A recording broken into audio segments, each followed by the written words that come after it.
So good afternoon guys. Gusto ko lang pong i-share sa inyo itong mga bottle collection ko po. Yan. Okay. So ito mga semi hard to find na po. Katulad po nitong Virgin. Ayan.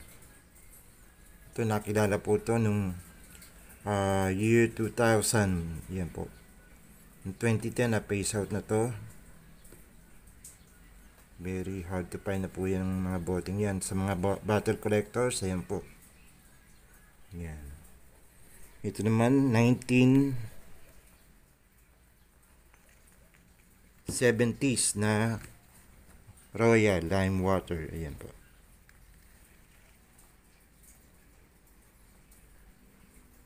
Prestige condition po yan. Ayan po.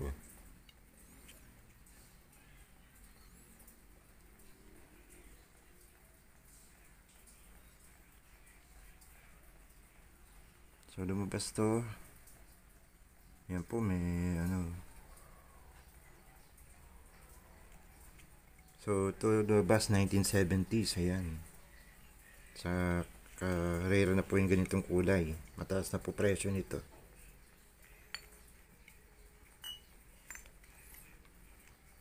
Ito po yung Pepsi nung 1950s. Ayan po.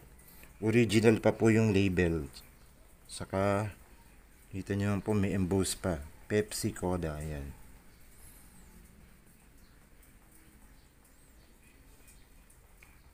So nakikita nyo original pa po yung kanyang ACL. Ayan po. Saka ayan po. Ganyan po ang lumang bote.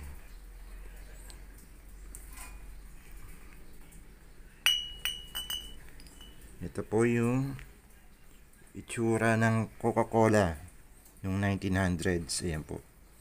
Mga unang labas ng Coca-Cola. Pero itong isang to is commemorative na. Inilabas to noong year 2000 para i-celebrate ang 100 years ng Coca-Cola. So nabulol na naman ako. Yan. Yan po. So, ang tawag po rito is cacao. Yan po.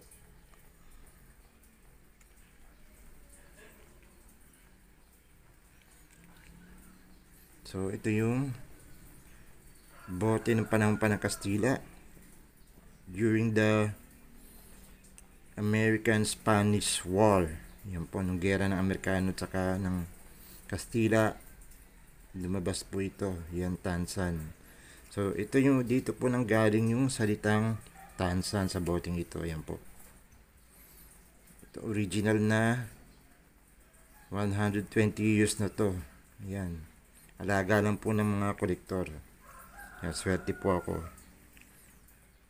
So, kasi nakuha ko ng po ito na murang halaga. So, nung nagkakaroon po ng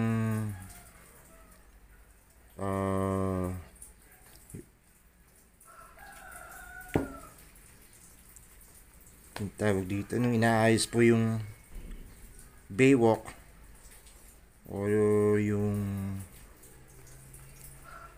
nga po yung Baywalk ng panahon ni Mayor Isko. So naglutangan itong boteng ito doon. Kaya maraming lumutang na ganitong bote. Kaya maraming kolektor na nakakuha nito. Tansan. Ito naman po yung Bantayan Bottle Coca-Cola 1945, panahon pa po ng Liberation. Ayan po.